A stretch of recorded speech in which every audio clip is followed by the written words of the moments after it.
രാഷ്ട്രമാണ്. അതുകൊണ്ടാണ് പാകിസ്ഥാനെ തെമ്മാടി രാഷ്ട്രമെന്ന് വിശേഷിപ്പിക്കുന്നു. ശ്രീജിത്ത് പണിക്കർ, എങ്ങനെയാണ് താങ്കൾ ഇന്നത്തെ ആക്രമണത്തെ കാണുന്നത്? അതുമാത്രമല്ല, അതിനുശേഷമുള്ള പാകിസ്ഥാന്റെ പ്രതികരണം ശ്രദ്ധിച്ചുവല്ലോ. ഷഹബാസ് ഷെരീഫ് പറയുന്നത് ഇന്ത്യയുടെ വിമാനങ്ങളെ അടിച്ചിട്ടു പാകിസ്ഥാൻ എന്നുള്ളതാണ്. മറിച്ച് അവിടെ സംഭവിച്ചത് പാകിസ്ഥാന്റെ ഒരു വിമാനം ഇന്ത്യ അടിച്ചിട്ടുണ്ട്, ചൈനയുടെ സമ്മാനം. ശ്രീ മഞ്ജുഷ്, പാകിസ്ഥാനെ ഒരു കാര്യങ്ങളിലും, പ്രത്യേകിച്ച് ഡിഫൻസുമായി ബന്ധപ്പെട്ട കാര്യങ്ങളിൽ വിശ്വസിക്കാൻ കഴിയില്ല എന്നുള്ളത് അവർ തന്നെ നേരത്തെ തെളിയിച്ചതാണ്.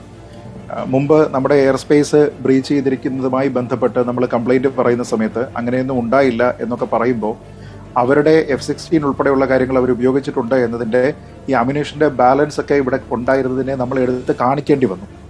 അത് വെച്ചിട്ട് ഒരു പ്രസ് മീറ്റൊക്കെ നടത്തിയതിന് ശേഷമാണ് F-16 പാകിസ്ഥാൻ ഉപയോഗിച്ചിരുന്നു എന്നൊക്കെ തന്നെ നമ്മൾ സ്ഥാപിക്കാനായിട്ട് ശ്രമിക്കുന്നത്. സാജിദ് മിർ എന്നൊരു ഭീകരവാദി 2008 അറ്റാക്ക് പ്ലാൻ ചെയ്ത, അതിന് ഫൈനാൻസ് ചെയ്ത സാജിദ് മിർ ജീവിച്ചിരിക്കുന്നില്ല, മരിച്ചുപോയി എന്ന് കള്ളം പറഞ്ഞ രാജ്യമാണ്. പിന്നീട് വലിയ പ്രഷർ ഇന്റർനാഷണലി ഉണ്ടായപ്പോൾ മാത്രമാണ് അയാളുടെ സത്യാവസ്ഥ എന്തൊക്കെയാണ് എന്ന് പറയുന്നതിന് തയ്യാറായതും അയാളെ അറസ്റ്റ് ചെയ്യുന്നതും 15 വർഷക്കാലത്തേക്ക് അയാളെ ഈ ടെററിസ്റ്റ് ഫണ്ടിങ്ങിന്റെ പേരിൽ അവർ ശിക്ഷിക്കുകയും ഒക്കെ ചെയ്യുന്നത്. ചങ്ങാതിയൊക്കെ ഇപ്പോൾ എവിടെയാണ് എന്നുള്ളതിനെ പറ്റിയൊക്കെ നമുക്ക് ഊഹിക്കാവുന്നതേ ഉള്ളൂ. അപ്പോൾ ഇന്നിപ്പോൾ ഈ നടന്നിരിക്കുന്നതിൽ നിന്ന് ഞാൻ മനസ്സിലാക്കുന്നത് വളരെ പ്രധാനപ്പെട്ട ഒരു വിജയമാണ് നമ്മുടേത് എന്നാണ്. അതിന് ഒന്നല്ല, ഒരുപാട് കാരണങ്ങളുണ്ട്. കാരണം അടുത്ത കാലത്ത് നമ്മുടെ 3 സൈന്യങ്ങളും ചേർന്നിട്ടുള്ള ഒരു ജോയിന്റ് ഓപ്പറേഷൻ ഉണ്ടായിട്ടില്ല എന്ന് വേണം കരുതാൻ. ഇതിൽ 3 സൈന്യത്തിൻ്റെയും വളരെ കൃത്യമായിട്ടുള്ള കോർഡിനേറ്റഡ് ആയിട്ടുള്ള ഒരു എഫേർട്ട് ഉണ്ടായിരുന്നു. അത് കാണിക്കുന്നത് തന്നെ നമ്മുടെ സൈനിക ശക്തിയാണ്, ഏകോപനത്തിൻ്റെ മികവ് കൂടിയാണ്. അപ്പോൾ അത് വളരെ ഡിസൈസീവ് ആയിട്ടുള്ള ഒരു മിലിറ്ററി ആക്ഷനിലേക്ക് അത് കലാശിക്കുന്നു. വളരെ പ്രിസൈസ് ആയിട്ടുള്ള ടാർഗറ്റിംഗ് ആണ്. ഞാൻ നേരത്തെ പറഞ്ഞതുപോലെ കോർഡിനേറ്റഡ് ആയിട്ടുള്ള മിലിറ്ററി ഓപ്പറേഷൻസ് ആണ്.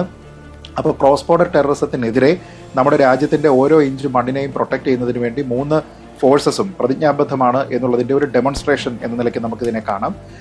രണ്ടാമത് ഏറ്റവും പ്രധാനപ്പെട്ട ഒരു കാര്യം വളരെ സ്ട്രാറ്റജിക് ആയിട്ടുള്ള ഒരു ടാർഗറ്റിംഗ് ആണ്.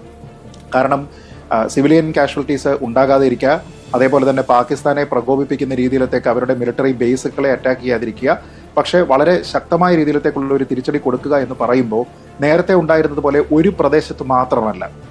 ഒരുപക്ഷെ പാകിസ്ഥാൻ ഇത്തവണയും പ്രതീക്ഷിച്ചിട്ടുണ്ടാവുക ഏതെങ്കിലും ഒരു പ്രദേശത്ത് മാത്രമായിട്ട് ഇന്ത്യ ഒരു തിരിച്ചടി നൽകും എന്നായിരിക്കും.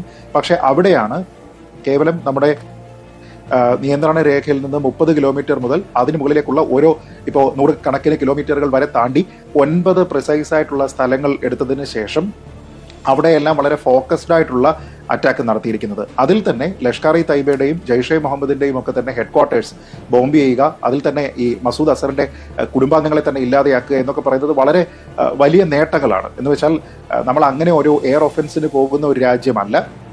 പക്ഷേ എങ്കിൽ പോലും നമ്മുടെ ആഭ്യന്തര സുരക്ഷിതത്വം എന്നതിനെ പരിഗണിച്ചുകൊണ്ട് വളരെ കൃത്യമായിട്ടുള്ള ഒരു വേർഡാണ് നമ്മുടെ വിദേശകാര്യ സെക്രട്ടറി ആണെങ്കിലും നമ്മുടെ വളരെ ബ്രേവായിട്ടുള്ള 2 വനിതാ സോൾജിയേഴ്സ് ആണെങ്കിലും പറഞ്ഞിരിക്കുന്നത്. പ്രീഎംപ്റ്റീവ് മെഷേഴ്സ് എന്നാണ് പറയുന്നത്. അതായത് ഈ ടെററിസ്റ്റ് ഫാക്ടറിയിൽ നിന്ന് അടവെച്ച് വിരിയിക്കുന്ന ഈ ഭീകരവാദികളെല്ലാം തന്നെ നാളെ ഇന്ത്യയിലേക്കാണ് വരുന്നത്. അവർ മറ്റുള്ള സ്ഥലങ്ങളിലേക്ക് പോയിട്ടല്ല ഭീകരവാദ പ്രവർത്തനം നടത്തുന്നത്. ഇവരെ എല്ലാവരെയും തന്നെ അവിടെ വെച്ച് അടവെച്ച് വിരിയിച്ച് വളർത്തുന്നത് ക്രോസ് ബോർഡർ അതിന്റെ ഒരു വാചകം പറഞ്ഞിരുന്നു. കാരണം ഇത് ഇന്ത്യക്ക് തെളിയിക്കണം എന്തുകൊണ്ടാണ് ഈ ആക്രമണം നടത്തിയത് എന്ന്, ഈ സർജിക്കൽ സ്ട്രൈക്ക് നടത്തിയത് എന്ന്.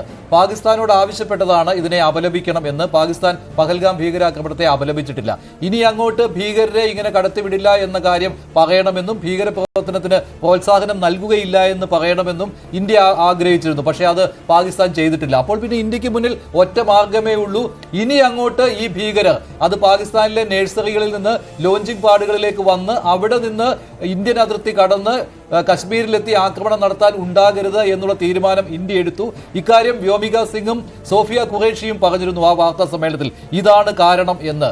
എന്തായാലും ഇത് തന്നെയാണ് കാരണമെന്ന് ലോകത്തിന് ബോധ്യപ്പെട്ടിട്ടുണ്ട്. ശ്രീ മേജർ രവി, ഇനി അങ്ങോട്ട് ഭീകരരെ കടത്തിവിടുവാൻ